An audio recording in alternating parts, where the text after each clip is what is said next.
নমস্কার। আজকে আমি আরেকটা নতুন টপিক নিয়ে আলোচনা করতে এসেছি। তো টপিকটা হচ্ছে ছোট বাচ্চাদের জিভে সাদা সাদা কেন হয়। তো এই ছোট বাচ্চাদের সাদা কেন হয় বা কিভাবে সেটাকে তোমরা তুলবে, সেই সমস্ত কিছু নিয়ে আজকে ভিডিও। বা জিভের তলায় হলে, ঠোঁটের ঠিক এই জায়গাটায় হলে তোমরা কি করবে সেটা নিয়েও আজকে ভিডিও। প্রথমেই বলে রাখি, বাচ্চা যেহেতু 6 মাস বয়স পর্যন্ত শুধুমাত্র বুকের দুধ বা পাউডার মিল্ক তোমরা যেটা খাও, যদিও 6 মাস পর্যন্ত শুধু বুকের দুধ খাওয়ানো উচিত, এটার জন্য জিভে একটা লেয়ার পড়ে সাদা কালারের। তো সেই লেয়ারটা মায়েদের পরিষ্কার করতে হবে খুব ভালোভাবে, খুব পরিষ্কার পরিচ্ছন্নতার সঙ্গে। তো কি করতে হবে আমি দেখিয়ে দিচ্ছি। প্রথমে এরকম একটা রোলার ব্যান্ডেজ নিতে পারো, বা যেগুলো মার্কেটে অ্যাভেলেবেল কিনতে পাওয়া যায় এরকম গজ পিস, এগুলোকে তোমরা কিনে নিতে পারো। নিয়ে এগুলোকে কি করবে, রোলার ব্যান্ডেজ পুরোটা নেবে না, কিছুটা যতটা তোমার লাগবে ততটা তুমি কেটে নিয়ে সেটাকে তোমরা এবার গরম জলের মধ্যে ভালো করে ফুটিয়ে নেবে, নিয়ে সেটাকে শুকনো হতে দেবে। এবং এই পুরো কাজটা মা ভালো করে হাতে সাবান দিয়ে করবে।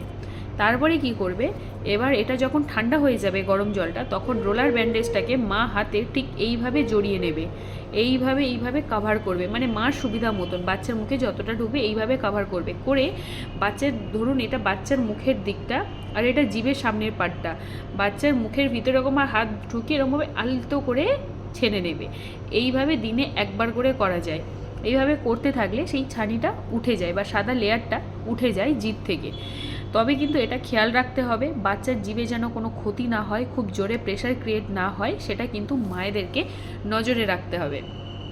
এর সাথে বলে রাখি, এটার কিন্তু একটা নিয়ম আছে। সেই নিয়মটা কি না, খাওয়ার পরে সাথে সাথে করা যাবে না, খাওয়ার 1 থেকে 1.5 ঘন্টা পর।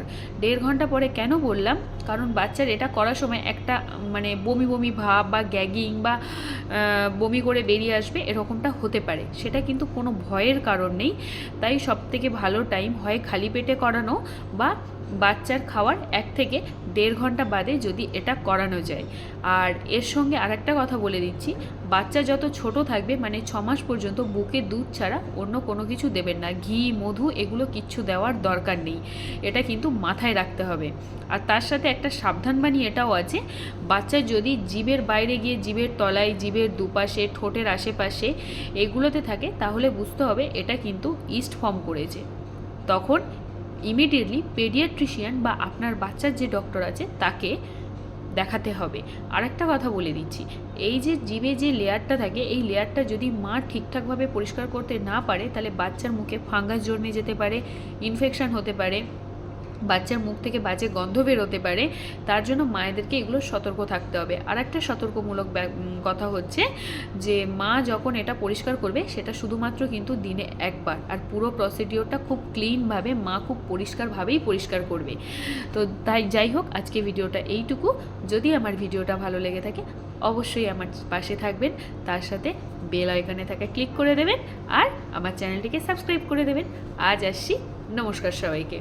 ভালো থাকবেন, যত্ন নেবেন, নিজেরও যত্ন নেবেন। টাটা।